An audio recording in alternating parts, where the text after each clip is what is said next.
വിജയ്ക്ക് leadership quality ഇല്ല. അത് തെളിയിക്കേണ്ട അവസരം അദ്ദേഹത്തിന് ഉണ്ടായിരുന്നു. ആ സമയത്ത് അദ്ദേഹം എന്ത് ചെയ്തു? അവിടെ നിന്ന് ഉടൻ രക്ഷപ്പെടുകയത്. രാഷ്ട്രീയ നേതാവ് ഒരിക്കൽ പോലും അത്തരം സംഭവങ്ങൾ ഉണ്ടാകുന്ന സമയത്ത് അവിടെ നിന്ന് ഇറങ്ങിപ്പോകാൻ പാടില്ല. അവിടെ വേണ്ട കാര്യങ്ങൾ ചെയ്യാൻ വേണ്ടേ. പക്ഷെ അദ്ദേഹം ഉടൻ മാറിക്കളഞ്ഞു. അതോടുകൂടി അദ്ദേഹത്തിന്റെ ലീഡർഷിപ്പ് ക്വാളിറ്റി ഇല്ല എന്ന് പബ്ലിക്കിന് മനസ്സിലായി. DMK ഗവൺമെന്റ് ഇത്തരമൊരു പരിപാടി വരുമ്പോൾ അതിനുള്ള സജ്ജീകരണങ്ങൾ അവർ തയ്യാറാക്കണം. സ്വാഭാവികമായിട്ടും സർക്കാർ എന്ത് ചെയ്യണം? സർക്കാരിൻ്റെ ആ വഴി സജ്ജീകരിക്കണം. ആവശ്യമായ പോലീസിനെയും വെള്ളമൊക്കെ കൊടുക്കാനുള്ള സംവിധാനം DMK ഗവൺമെൻറ് ഉണ്ടാക്കേണ്ടായിരുന്നു. അത് ചെയ്തില്ല. അതുകൊണ്ടാണ് ഇത്രയും ഇഷ്യൂസ് ഉണ്ടാകുന്നത്. അതൊക്കെ ചെയ്യാനുള്ളത് ഗവൺമെൻറ് ഉത്തരവാദിത്തമാണ്. ഒരു പരിപാടി നടക്കുമ്പോൾ ആ പരിപാടിയിൽ കാഴ്ചക്കാരെ നോക്കി നിൽക്കാനല്ല ഗവൺമെൻറ് ചെയ്യേണ്ടത്. പിന്നെ ഗവൺമെൻറ്റിന് ഈ വിജയിനെ പേടിയാണ്.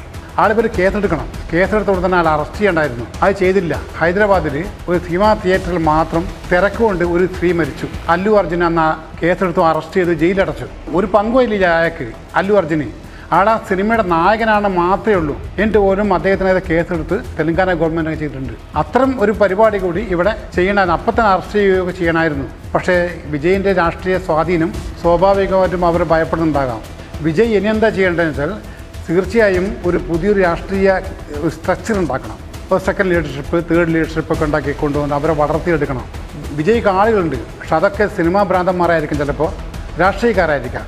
അത് എത്രത്തോളം വോട്ടായി മാറുന്നുള്ളതാണ് നമ്മുടെ കണക്കൂട്ടുന്നത്. അപ്പോൾ അത് വെച്ചിട്ട് അയാൾക്ക് വോട്ടാക്കി മാറ്റാൻ കഴിയും. പക്ഷെ അതിന് ലീഡർഷിപ്പ് നല്ലോണം വളരണം.